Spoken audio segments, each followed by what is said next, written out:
Hello friends. आज हम देखेंगे जो हमारा रिसर्च मेथोडोलॉजी का डबल आई में लिखा है, अनुसंधान विषय चयने अवधेयाः अंशाः। ठीक है, तो फास्ट क्या है? अभिरुचि ही। अभिरुचि क्या है? अभिरुचि का मतलब क्या है? अभिरुचि, इंटरेस्ट, इच्छा। हमको अनुसंधान करने के लिए इच्छा होना चाहिए, हमारे मन में इंटरेस्ट होना चाहिए, नहीं तो हम अनुसंधान नहीं कर सकते। सेकंड में है योग्यता। योग्यता, योग्यता क्या है? योग्यता मतलब हमको वही रिसर्च करने के लिए हमारे पास वही योग्यता होना चाहिए। कैसे? मतलब ऐसे एक टॉपिक लेंगे, उसके विषय में हमको कुछ भी पता नहीं है, मतलब हमारा योग्यता ही नहीं है उसी के विषय में, तो कैसे हम रिसर्च कर सकते हैं? वही एक है। और योग्यता मतलब पीजी करने के बाद ही हम पीएचडी कर सकते हैं ना, और पहले तो नहीं कर सकते। ये हो सकता है। देन विषयस्य प्राधान्यम। विषय का प्राधान्य, जो हम टॉपिक लेंगे उसका प्राधान्य देना चाहिए। जो हम लिखेंगे अनुसंधान करने के बाद, हम जो पुस्तक लिखेंगे उसमें जिस टॉपिक के बारे में हम लिख रहे हैं उसी का प्राधान्य होना चाहिए, ना कि दूसरा। जैसे कि हम साहित्य हुआ या व्याकरण हुआ, हम एक प्रकरण लेकर ही करते हैं, तो व्याकरण का एक प्रकरण लेंगे और करेंगे, तो उसी के विषय में ही लिखना है। जैसे कि कारक प्रकरण हो गया, तो कारक के बारे में ही लिखना है, ना कि जो जो व्याकरण थे पहले उनके बारे में विस्तृत रूप से बहुत सारे लिखना है, ऐसा नहीं है। साहित्य का भी हो गया, तो कवियों के बारे में लिखना नहीं है। जो हमारा टॉपिक है उसको ही प्राधान्य देना चाहिए।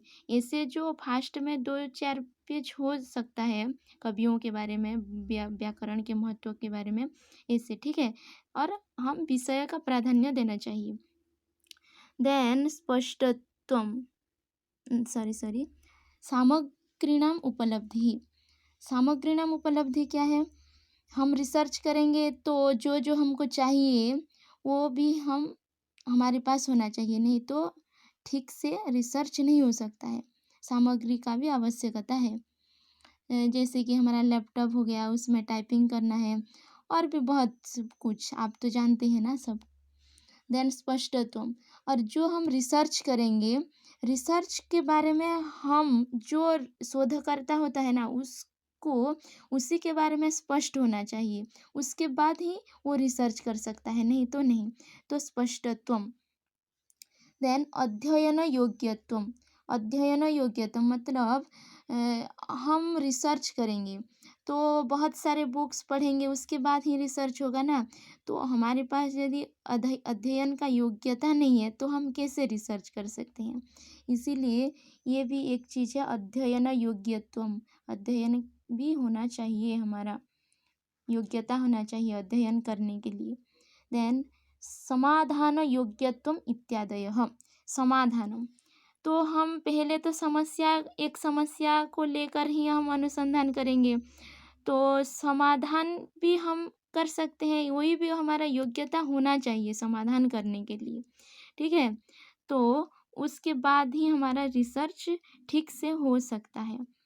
इत्यादि मतलब और भी बहुत सारी चीज़ है, लेकिन ये हमारा सिलेबस में जो है उसी के बारे में मैं जितना जानती थी उसको मैं बता दी, और भी आप लोगों को बहुत कुछ पता होता है, तो ठीक है। थैंक यू देखने के लिए। और इसे जो लोग सब्सक्राइब नहीं किए हैं प्लीज़ सब्सक्राइब कर दीजिए, क्योंकि वो जो हमारा पीएचडी का पीएचडी का जो हमारा कोर्स वर्क होगा ना, उसका सिलेबस के हिसाब से और एमफिल में जो सिलेबस है उसी के हिसाब से भी आगे और कुछ भी इन्फॉर्मेशन आप लोगों को मिल सकता है। इसीलिए सब्सक्राइब कर दीजिए, ठीक है। Thank you.